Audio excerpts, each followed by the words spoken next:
प्रभु को महत एवं पवित्र नाम धन्य हो। प्रभु जे महान परमेश्वर तेणु सर्वप्रथम सन्याधिपति सदाप्रभु परमेश्वर को नाम को धन्यवाद दिए। तो ये संगे संगे श्रोता बंधु मान प्रत्येक को आमानकर परित्राणकर्ता प्रभु यीशु ख्रीष्ट नाम प्रेमर नमस्कार ज्ञापन कर नमस्कार। आसंतु आम समय निज निज को प्रभु को निकट समर्पण कर प्रार्थना करिबा। प्रेममय स्वर्गस्थ पिता तुम से महत पवित्र नाम धन्यवाद प्रशंसा गौरव महिमा संभ्रम करुचु। पिता तुम्हें आम केते प्रेम केते दया केते अनुग्रह करी जीवन में बंचेच जीवित मान मध्य नाम स्थान देच रोगर सुस्थता देच अधर्म क्षमा करिच विनाशर मान जीवन को मुक्त करिच तुम स्नेहपूर्ण करुणा दयार मुकुटरे भूषित करियछ उत्तम वस्तु आम मुख तृप्त करियछ तुम से विविध दया सकाश आम को विनष्ट होगा देना कारण तुम्भर करुणा आंभ मान प्रति शेष ही नहीं। कारण तुम्हें जो चूड़ांत प्रेम प्रकाश करियछ से प्रेम द्वारा आज पर्यंत आम कढ़ई नौथिबार धन्यवाद दउछु।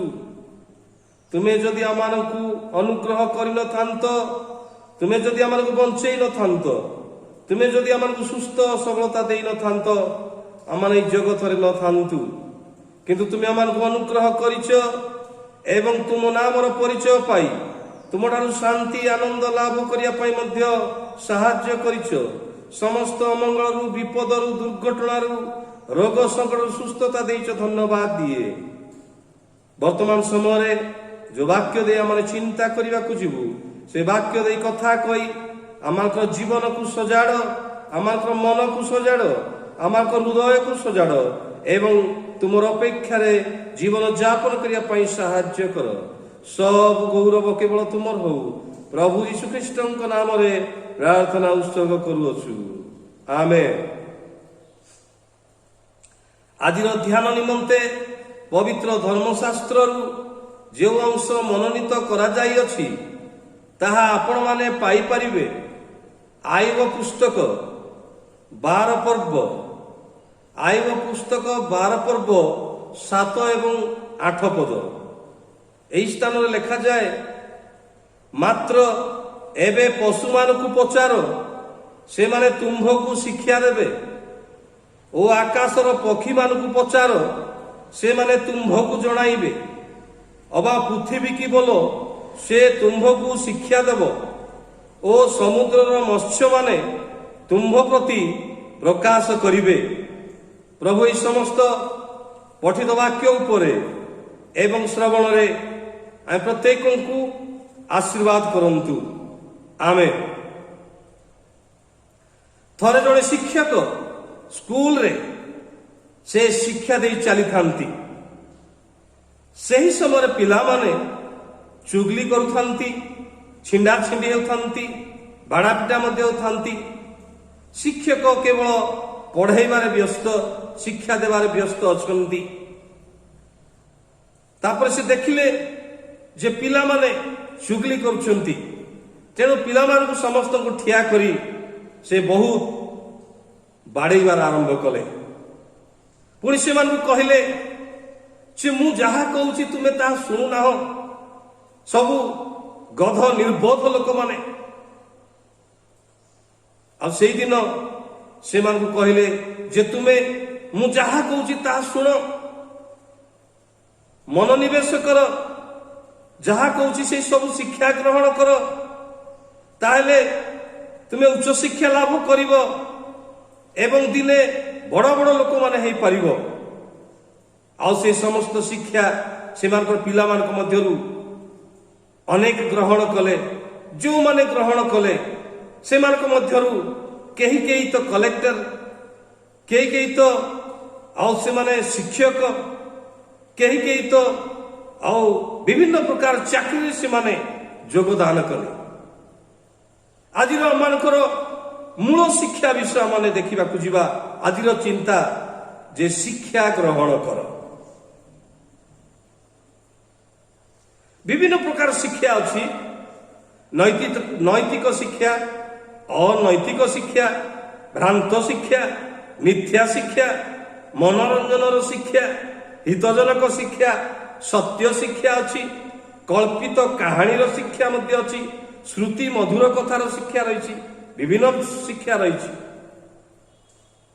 किंतु जीशु कहती जो आज्ञा मु तुमको देउछि ताहा पालन करने को शिक्षा दे शिष्य कर। जीशु जहा कहते से आदेश को पालन करने एवं शिक्षा देवाई जहाँकि आमर जागतिक जीवन एवं आत्मिक जीवन को सुगठित कर आम जीवन शांति आनंद लाभ करने को पारिबु एवं ईश्वर का राज्य को जापर। तेणु गीत संहिता 2 गीतर 10 पद मान प्रकाश करे जे पृथ्वीर विचार कर्तु मान कहुची जे तुम्भे माने शिक्षा ग्रहण कर। प्रत्येकंकर शिक्षा ग्रहण करने दरकार। कई जदि शिक्षा ग्रहण करूना ताहले से आहुरी आग को बढ़ी पार ना, शिक्षित हो पार ना। जदि जड़े मु शिक्षा ग्रहण कर सारी मते आवश्यक ना बोलिकी जदि से मन करुची ताहले से केवल मध्य आउ अधिका शिक्षा ग्रहण कर पार ना कि आग को मध्य आउ जाई पार ना। प्रत्येक मनुष्य जीवन में मृत्यु पर्यंत शिखिबार रही आमको शिखिबा को पड़िबो एवं शिखिबा द्वारा आमने आग को बढ़िबा को परिबा। प्रभु यीशु ख्रीष्ट निजे मध्य से कहते जे मो ठारू शिख। तेबे यीशु ठारू शिखिबा विषय से कहते कारण यीशु जेबले मृदुशील नम्रचित ताहा शिखिबा से कहते। तेबे आम शिक्षा ग्रहण करवा आ से प्रकार भाव में ईश्वर को भय करवा, ईश्वर को बाध्य जीवन यापन करवा एवं ईश्वर को निमंते जीवन यापन करने आम शिक्षा ग्रहण करवा। यही स्थान जो अंशटी आम अध्ययन कलु आयु 12 पर्वर 7 एवं 8 पद आम मूल प्रसंग देखुलु जे शिक्षा ग्रहण कर। तेरे काठार माने शिक्षा ग्रहण करने स्थान में उल्लेख कर पशु मान पक्षी मान पृथ्वी ठारू माछ ठारू एवं आउरी गोटे कथा मुझे से स्थान में आड करी पिंपुड़ी मान ठारू शिक्षा ग्रहण करने कह जाए। तेरे कौन शिक्षा करवा एठी हम देखा पार्छु जे से माने जो समस्त कार्य करिसंती जहा कि मनुष्य से मान ठारू शिखिबार आवश्यक रही। पवित्र धर्मशास्त्र आम प्रकाश करे जहा आई ताहा से कौन करती ना स्थान प्रकाश करुँच। तेणु आम पशु पक्षी माछ पृथ्वी एमान ठारू शिक्षा ग्रहण करने ईश्वर वाक्य आम प्रकाश करे। मनुष्य जदि बा श्रेष्ठ प्राणी, मनुष्य को परमेश्वर अपना प्रतिमूर्ति सादृश्य निर्माण करिसंती। अन्य कौनसी विषय को ए पृथ्वी रे से ताकर पदे आज्ञा मात्र सृष्टि करिसंती किंतु मनुष्य को निजे निजर हाथ रे से निर्माण करिसंती अपना सादृश्य रे। किंतु सेही मनुष्य ही ईश्वर को भूली जाउछि, ईश्वर को पासोई जाउछि। माने अनेक समय तांको भूली जाइताउ, अवज्ञा करिताउ, तांकर उपासना माने करि पारु नाहु, ताको ठारू दूर को चली जाउछु, तांको छाड़ी आमाने निज निज कार्य रे व्यस्त रही थाउ, निज निमंते आमाने अनेक विषय आमाने चेष्टा करिताउ। ईश्वर वाक्य मानकु ता स्थान रे कोन करे ना प्रकाश करे। तेणु यही पशु मान ठारू पक्षी मान ठारू शिक्षा ग्रहण करने स्थान में कह जाए। तेबे आमने देखिबा जे जो पशु पक्षी एवं पृथ्वी माछ एवं पिंपुड़ी मान ठारू आमने कौन शिक्षा पाइबा जाऊँ। यही स्थान में जदि आम देखिबा जीसा 1 पर्वर 3 पद प्रकाश करे गोरु अपना खाउंद को गर्द भी अपना कर्तार कुंड को चिन्ह किंतु इस्राएल कौन करे नाई परमेश्वर को जाने नहीं। पशु मान चिन्हिबा ज्ञान अच्छी, बुझिबा ज्ञान अच्छी, किंतु मनुष्यर से ज्ञान नहीं। तार्थ पशु ठारू मध्य हीन मनुष्य आम निजर बापा माँ को चिन्हि पारुना, निजर भाई भौणी की चिन्हि पारुना, निजर पड़ोशी की चिन्हि पारुना कि कौन सी व्यक्ति को आम चिन्हि पारुना। तेणु परमेश्वर इस स्थान प्रकाश करती जे गोरु आपना खाऊ एवं गर्ध भी अपना कर्तार कुंड को चिन्ह, किंतु इस्राएल आंब को जाने नहीं। परमेश्वर को मध्य आम कौन कर पारुना, जानी पारुना। तबे पशु मान शिक्षा ग्रहण करने आम स्थान देखा पार्छु जे से माने कि प्रकार घर चिन्हिकी आसुचंती, कुंड चिन्हि पारुचंती, मनुष्य को मध्य चिन्हि पारुचंती। पुणे माने आहुरी मध्य देखिबा ए पशु माने पशु हेले मध्य से माने कि प्रकार अटंती। आइब 36 पद 33 पद जदि देखिबा से स्थान लिखा अछि जे पशु आगामी तोफान आसीबार से कौन करे जाने। जदि तोफान आसुची ताले से समस्त विषय मध्य से कौन करि पारे ना जानी पारे। गोटे पशु हेले मध्य जे आग को तोफान अच्छी, वर्षा अच्छी, झड़ी अच्छी, समस्या अच्छी, से कौन करे आगरू जाई से जाग्रत प्रस्तुत हो जाए। से आगरू से कौन करे ना तार गुहाल मध्य को से चली जाए। ते पशु मान शिक्षा ग्रहण करने कहुए। गणना 22 पर्व 21 पद रु जदि 32 पद पर्यंत देखा, पुणे 28 पद मैंने देखा से स्थान लिखा अच्छी बिलियम से अर्थ लोभरे संभ्रम लोभरे से बालाकर कथार पड़ी कौन कर इस्राएल को अभिशाप देवा निमंते से चली जाउछंती। सेतेबेले परमेश्वर कौन कले ना गोटे पशु अर्थात जाकू निज दृष्टि में देखी था से गधर मुख को फिटाई से कौन कर कथा कहते, जहा द्वारा से कौन कले ना से दिन से निष्कोष खड्गधारी दूत ठारू से उद्धार प्राप्त होते। आम देखा पार्छु गध सबुठारू जदिवा हीन पशु तथापि परमेश्वर से गध द्वारा कथा कही कौन करछंती ना एई जो बिलियम प्राण को उद्धार कर पारिथिले। तेबे माने स्पष्ट भाव देखियो पारुछु जे पशु माने मनुष्य मान को कौन करछंती शिक्षा देउछंती। एई पशु मान को ठारू आमाने शिखबार आवश्यक रहिछि। तेणु एई स्थान लिखा गला पशु मान को पचार से माने तुम मान को कौन करिवे शिक्षा देबे। हालेलुया। द्वितीयत माने आउरी गोटे विषय माने देखा जीवा आकाशर पक्षी जो माने कि आमान को से माने शिक्षा देवे से माने जड़े से लिखा होची आकाशर पक्षी की पचार से माने तुम्भकु जणाइबे। जदि माने पवित्र बाइबल मध्य को माने चली जीवा प्रथम राजावली 17 पर्व 3 पदरु जदि 6 पद पर्यंत देखिबा से दिन काक माने से माने कौन कर ईश्वर आज्ञा मानी परमेश्वर वाक्य अनुसार एलियो भविष्यवक्ता पाखक से करेत नदी निकट को नहीं कौन कर सकाळु एवं संध्यारे रोटी एवं मांस से मान देउछंती। कि आश्चर्य विषय माने देखिया पालछु पक्षी माने काऊ माने से माने कौन कर परमेश्वर आज्ञा मानुछंती, वाक्य अनुसार चलुछंती।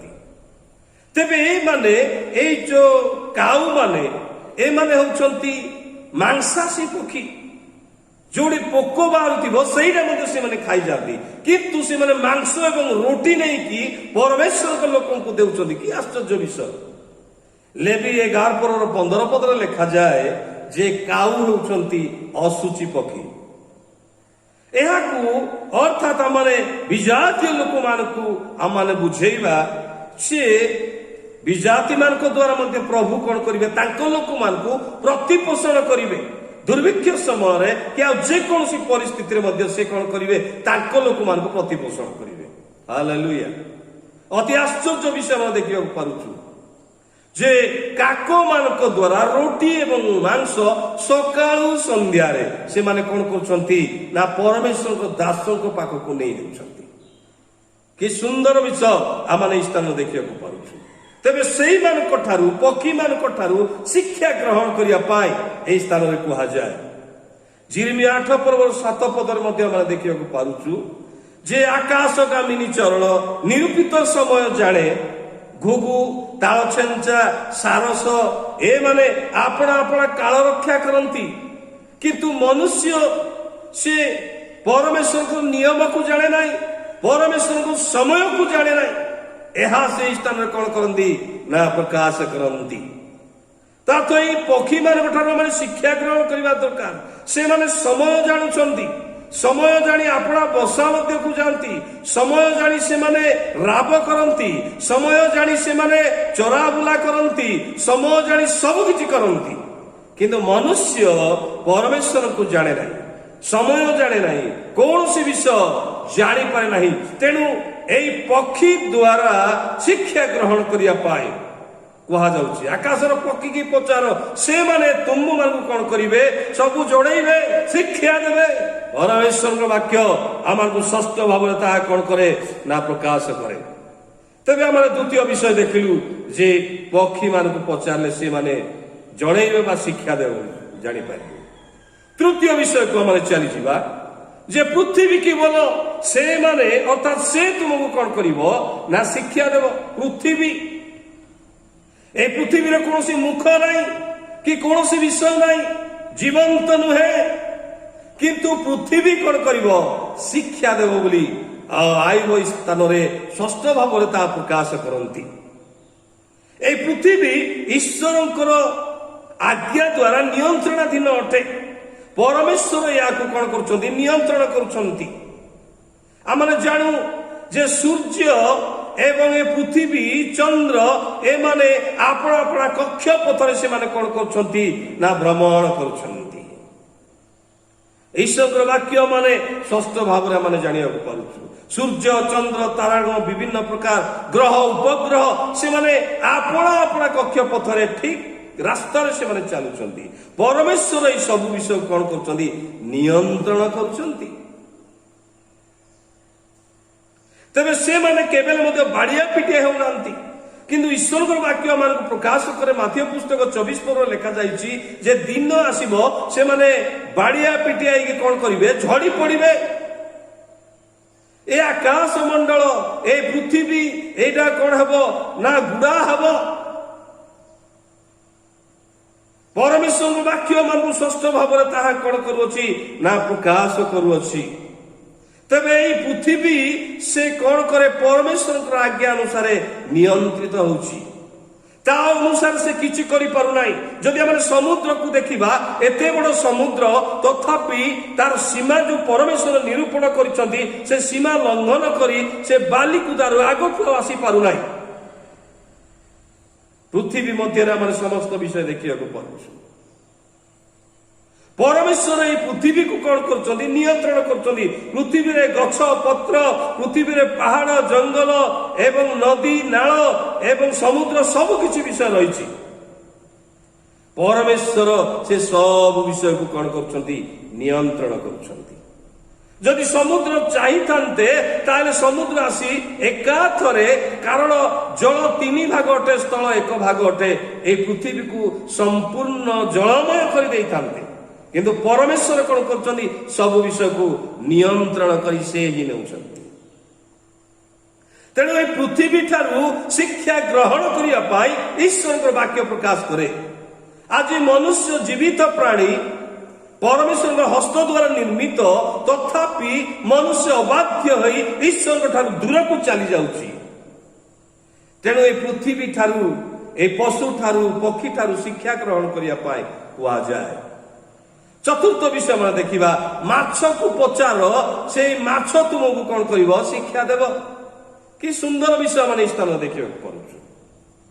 ଜୁନ 101 ପର୍ବର 17 ପଦ, 2 ପର୍ବର 1 ପଦ, 2 ପର୍ବର 10 ପଦ ଯଦି ଆମେ ଦେଖିବା, ସେହି ସ୍ଥାନରେ ପରମେଶ୍ୱର ମତ୍ସ୍ୟ ନିରୂପଣ କଲେ। मत्स्य निरूपण करी से कौन कर मत्स्य को आदेश कर जुनस को गिड़ी देवाई आ से जुनस को गिड़ी दे 3 दिन 3 रात्रि पर्यंत पेटर रखिंट जीर्ण होपाई देना जो गोटे जीवंत प्राणी की जीवंत मनुष्य को माछ पेटर रखाई से किमती कष्ट पाउछंती जंत्रणा पाउछंती अस्तव्यस्त होउछंती परमेश्वर आदेश अनुसार कारण परमेश्वर ताकर वाक्य को सफलार्थे समस्त कार्य मध्य करथिले जे प्रभु यीशु ख्रीष्ट मध्य भूगर्भ रे से 3 दिन 3 रात्रि कौन करिवे रहिबे से वाक्य सफल करिवा पाई से दिन ए माछ द्वारा से कार्य मध्य करूछंती तेरे माछ को कहते से तुमर पेटरे 3 दिन 3 रात्रि से रहिबो निश्चय से केमिति हेउछंती कष्ट पाउछंती तथापि परमेश्वर के आदेश को से मानि चलीछंती पुणी ताकू कहा जाउछि 2:10 पदरे जे शुष्क भूमि रे उद्गार करिया पाए सेते बेले से शुष्क भूमि रे जाई कोन करछंती उद्गार करछंती जदि बा माछ हेले मध्य से कौन करछंती परमेश्वर वाक्य परमेश्वर आज्ञा अनुसार समस्त कार्य करछंती तेणु माछ मान शिक्षा ग्रहण करिया पाए ईश्वर वाक्य मान को एई स्थान स्पष्ट भाव प्रकाश करे माछ मान मान शिक्षा ग्रहण करिबा माछ मान को शिक्षा देव प्रभुर वाक्य आमार को अनेक सुंदर कथा स्थान कौन करुच्छी प्रकाश करुच्छी शेष विषय मु आपण मान निकट प्रकाश करने को चाहे पंचम विषय जे पिंपुड़ी मान को आमाने देखिबा पिंपुड़ी मान को आमाने आउ जदि देखिबा से पिंपुड़ी मान की प्रकार करती लेखा अछि से पिंपुड़ी मान को ठारू कौन करो ना से कार्य से क्रिया विवेचना कर पिंपुड़ी मान को देख से माने की प्रकार ग्रीष्म समय खाद्य प्रस्तुत करुछंती एवं फसल समय संचय करती से मानकर क्रिया विवेचना करी शिक्षा ग्रहण कर पिंपुड़ी मान ठारू शिक्षा ग्रहण करिया पाई एई स्थान कहा जाए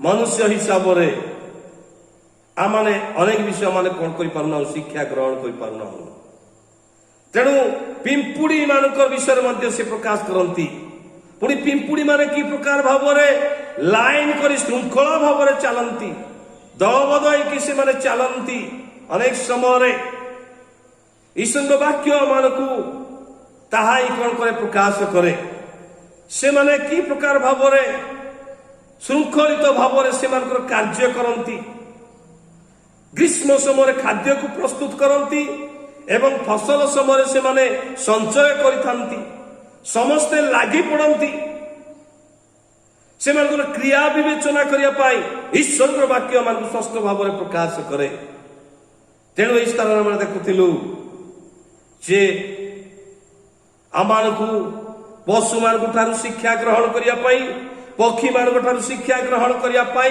पृथ्वी ठारू शिक्षा ग्रहण करिया पाई माछ ठारू शिक्षा ग्रहण करिया पाई पिंपुड़ी ठारू शिक्षा ग्रहण करिया पाई ईश्वर वाक्य प्रकाश करे प्रभु आमान को अनुग्रह करंतु एवं एमान ठारू शिक्षा ग्रहण करी उत्तम जीवन यापन करी चलिया पाई ईश्वर को जानिया पाई ईश्वर को पथरे धावमान हेवा पाई प्रभु निमंते बंचिया पाई प्रभुंकर गौरवर कारण हेवा पाई एवं तांकर राज्य निमंते समय जानी प्रस्तुत हेवा पाई सहाय्य करंतु कारण दियाबल मध्य समय जानी से कौन करिछि तल को लाई पड़िछि तेणु समस्त समय जानुछंती किंतु मनुष्य अपन समय जाने नहीं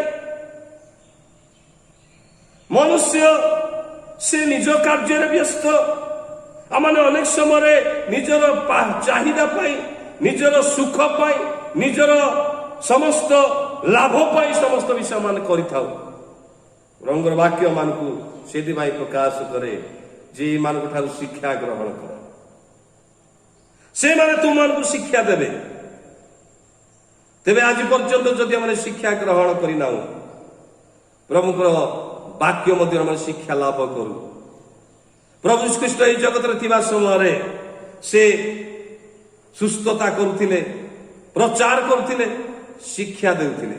ताकर एई तीनिटी मिशन चालू रहिथिला। आज प्रभु मानकु एई समस्त शिक्षा द्वारा कथा कहया पई चाहंती। आज पर्यंत जदि आमाने शिक्षार शिक्षित होई नाहु ताइले आमाने प्रभु शिक्षार शिक्षित होई प्रभु पथरे आमाने आगे जाबा पई प्रभु राज्य निमंते प्रस्तुत हेबा पई चेष्टा करिबा। प्रभु आम प्रत्येक को आशीर्वाद करंतु। आमेन। पवित्र पिता तुम से महत पवित्र नाम धन्यवाद देउछु, तुम नाम प्रशंसा करुछु, गौरव करुछु, महिमा करुछु। प्रिय पिता तुम्हें आम तुम वाक्य दे कथा कहीच। जदि माने एक जीवित प्राणी एक श्रेष्ठ प्राणी अटू तथापि आम तुमको भूली जाऊछु, तुम ठार दूर को चली जाऊछु। आम कौन सी विषय जानी पारुना, तुमको आम चिन्ह पारुना। तेणु तुम्हें तुम वाक्य दे मान कथा कहूच जे पशु मान पक्षी मान पचार, माछ मान पचार, पिंपुड़ी को पचार, आउ से शिक्षा ग्रहण कर। आमे जेमंत प्रभु यही समस्त विषय माने प्रभु जानिबु, शिक्षा ग्रहण करिबु एवं तुम पथरे माने अग्रसर हेबाकु पारिबु। साहाय्य प्रदान कर। सब महिमा, सब गौरव, सब प्रशंसा केवल तुमर हो। प्रार्थना विनती निवेदन तुम शुणियछ, उत्तर देइछ, कथा कहिछ, से धन्यवाद दे प्रभु जीशु ख्रीष्टଙ୍କ नाम रे प्रार्थना उत्सर्ग करूछु। आमेन।